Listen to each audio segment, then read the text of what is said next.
What did you ask me? I've forgotten. We're going to talk about the Omen now. Oh, the Omen, yes. The Omen. You got the script. You read the script. It was called Birthmark to begin with. It wasn't called the Omen at all. I was told Gregory Peck is going to be in a film called Birthmark. I thought, that's a come down for Atticus Finch. Gregory Peck and Lee Remick, the great Lee Remick, in Birthmark. Can you imagine that? Anyway, that was the script that arrived. Carry on asking the question.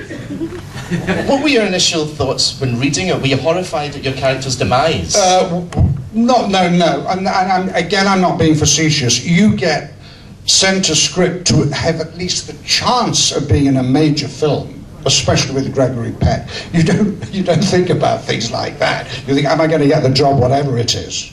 I mean, basically. No, so you don't think, oh, well, no, I mean, no, you didn't think, you knew what kind of film it was going to be, that people die in strange kind of ways in sort of, and it was all a mystery. And don't forget, scripts change. So, I mean, things that happen during the shooting to change the script or whatever. But no, I didn't think at all. It was just the opportunity of a job. And of course, it wasn't called Keith Jennings in the script, was it? I can't remember who. It was Hayden Payne or something. Payne, yeah. What happens is that when Americans write scripts, they give English characters the most extraordinary names that they think. Like Florian. I was sent a script with Florian Knight, written by an American, because that's the kind of name we would have, or Hayden, or in Star Trek V it was St. Clair or something. I don't know what it was. They think we have these Hayden Payne. It became Jennings, Keith Jennings or Paul Jennings, but it was Hayden Payne to begin with. I said, I don't know anybody called Hayden. I don't know anybody called Florian. That's the answer to that. My flatmate's called Hayden. Yes, I fed him that because he told me that last night. So I thought I could. You were speaking about the great Lee Remick and Gregory Peck. When you got the part, you must have been inwardly thrilled that you're going to be working with these people.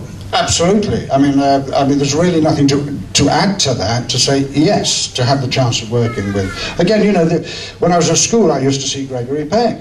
I mean, this is one of the thrills for me in the kind of career over the years that I've had, that I actually ended up, it's like a list of people, and I don't want to kind of name drop, but I have worked with these people. When I was a kid, I used to see Trevor Howard and James Mason and Simon Signoret and Gregory Peck and all these people, and I ended up almost going on holiday with them when we went on location to do a film. I mean, this is somebody's dream come true. I was a great fan. So yes, the whole idea of sharing a frame of celluloid with any of these people was a real thrill. And of course, on screen, the relationship between Thorne and Jennings is superb. This must have mirrored your relationship with him behind. Well, it did. I mean, it wouldn't necessarily have done that with another actor, but Gregory Peck was extraordinary, and we did travel to Italy and to Israel, the only two actors to travel with the crew.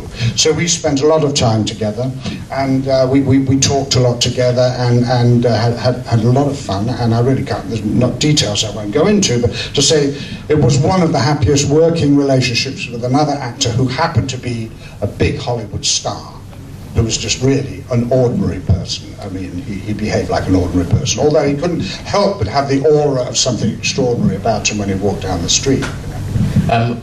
One of the other great actors who appeared in The Omen and got an equally grisly death was Doctor Who #2, Patrick Troughton. And you had a few scenes with Pat. I had one scene with him. Outside the embassy. I can't remember. Was he there too? I can't remember. I really can't. I haven't seen the film since it came out, so I can't remember. Except that a lot of people who've seen the Omen said, I loved you in The Omen. When that steeple thing came through you, and I said, no, that was Patrick Troughton. They do think that I played the priest for some reason. And I don't know why, but they thought that I was Doctor Who #2, and I wasn't. But there's a fantastic scene in the graveyard where you're attacked by a pack of rottweilers. Yes. It comes across very convincing on the screen, but I believe you had some problems during shooting. Well, no, I read somewhere that, everybody was terrified of them and they were really vicious and dangerous. They weren't. They wouldn't come anywhere near us. If you saw The Omen and you saw in the graveyard the dogs attacking and the barking, they wouldn't come anywhere near Mr. Peck and my son. So I suggested we put meat down to get them to attack us, and they sort of came and sniffed around a bit. And there was basically, you know, it was a real piece of editing, and they just didn't do what they were supposed to do. So it wasn't really a dangerous, vicious experience at all. And there's one, can you hold the thing? There's one moment, if ever you go to the Omen and you have a copy of the DVD or whatever, in that scene, there's a scene where, because the dog wouldn't attack me and go for there, I had to hold him and bring him in, make him come, and then with the other hand, I had to force him away, so I was acting for the dog and myself. And I had to be scared, and I was pulling him in towards me and then doing it and pushing it back, and of course it was just for about 3 or 4 seconds. It didn't look as if, but I was doing all the acting. The dog.